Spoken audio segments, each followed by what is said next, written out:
Okay, so today I'm going to share a personal story of repairing mismatched needs. But first, I want to thank you for sticking with me so far. After our last 3 videos, I bet you're starting to understand more about how to decide whose needs take priority and when in a romantic relationship. Now, I want to give you just a quick recap of our conversation thus far. Now, first, we looked at how it helps to realize that conflicting needs are sometimes the same need, just expressed outwardly in different ways. Secondly, we looked at an equal balance of time and effort around a need or a value that is not equally clarified or prioritized by each partner is going to fail to create harmony in the relationship.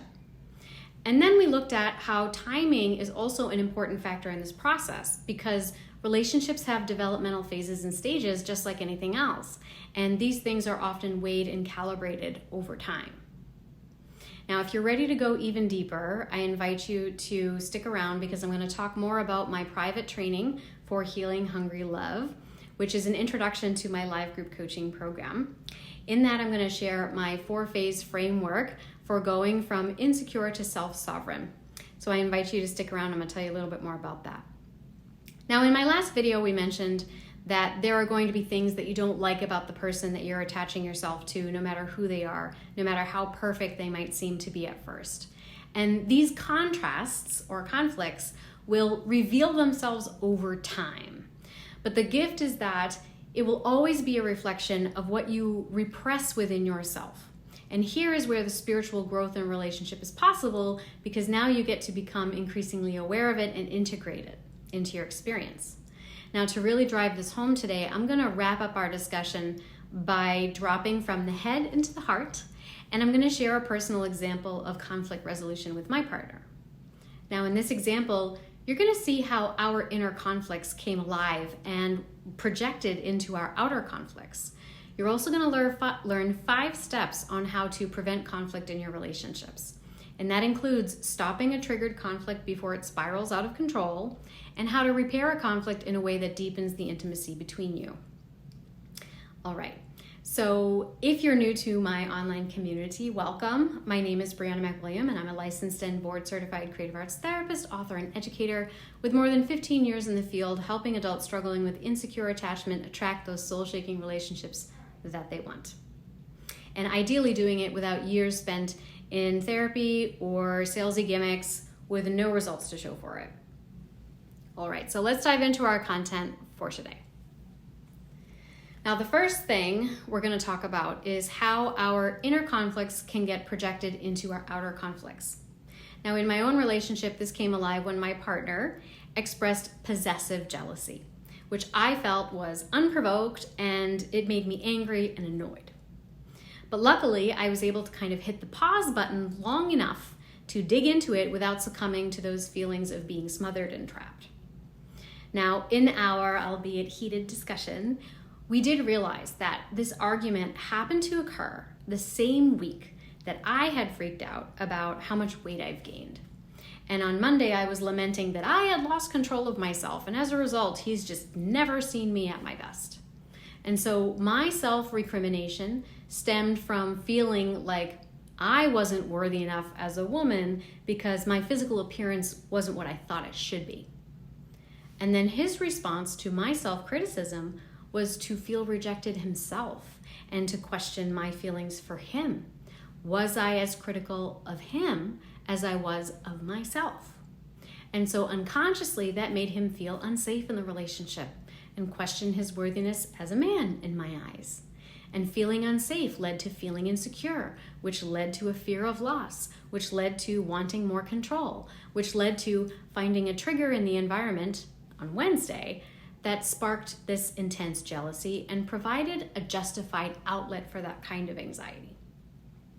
So do you see a theme emerging here, right? Do you see how self-reflection and fears of self-rejection and fears of not being worthy enough in our own inner space can prevent us from fully believing and receiving the love that we want, even when it is freely given?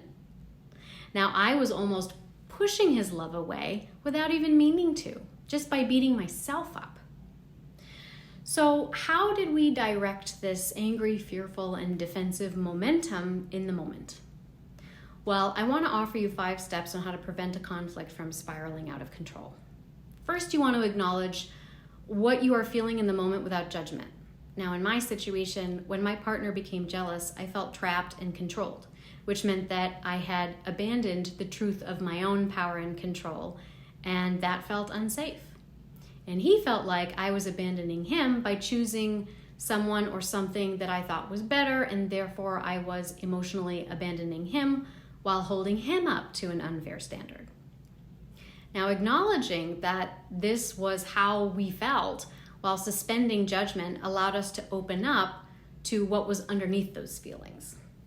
So secondly, you want to ask yourself, what is driving those feelings? Well, as I mentioned earlier that week, I had been upset because I felt like I had lost my own self-control.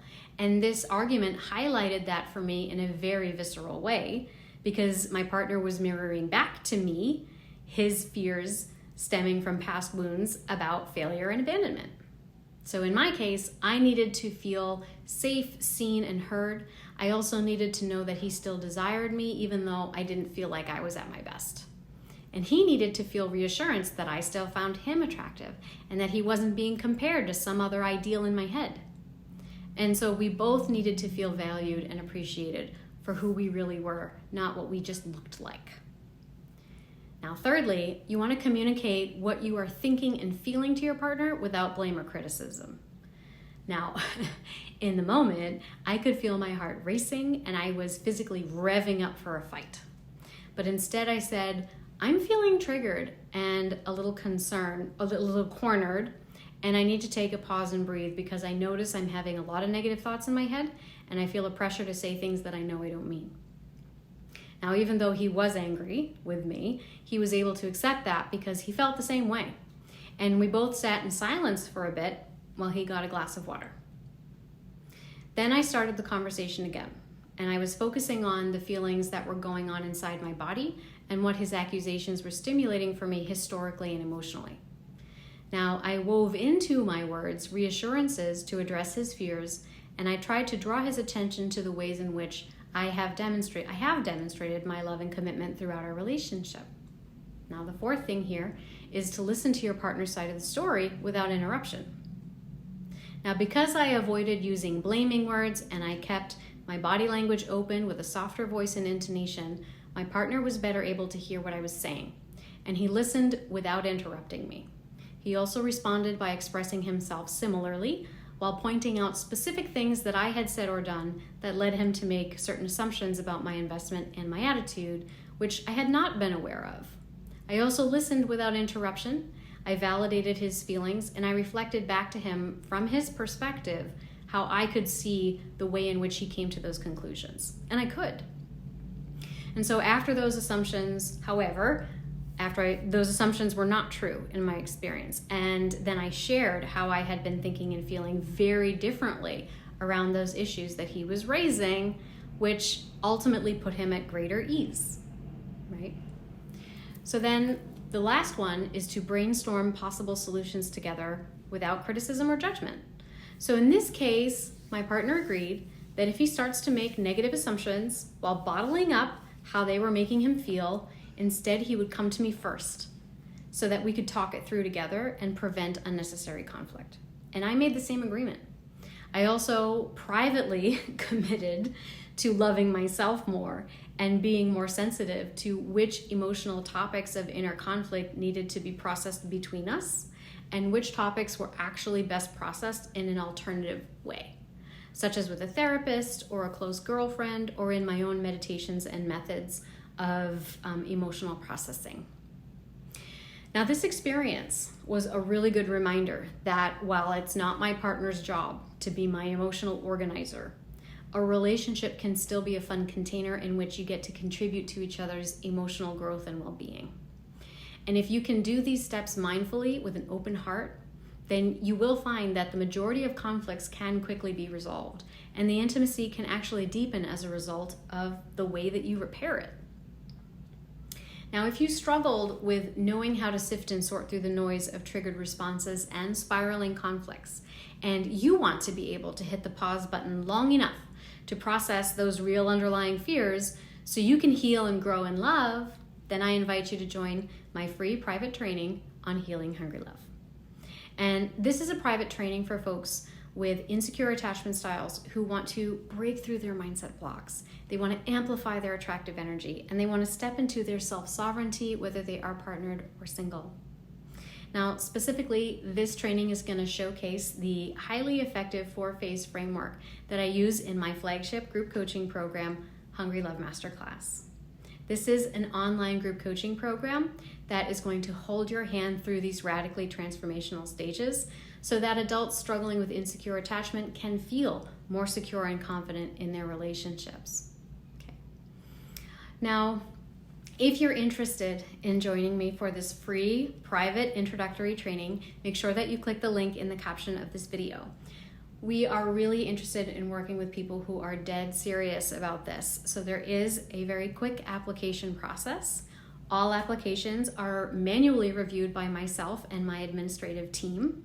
Then we will send you a notification of acceptance within 48 hours. And once you are accepted, you will have access to join us for the live training. So I look forward to seeing you in there. And if you have any other questions, comments, or things that you'd like to share, please make sure that you add them, and I will come back and check them before tomorrow. So thank you for joining me for this video series. I hope that it was a help.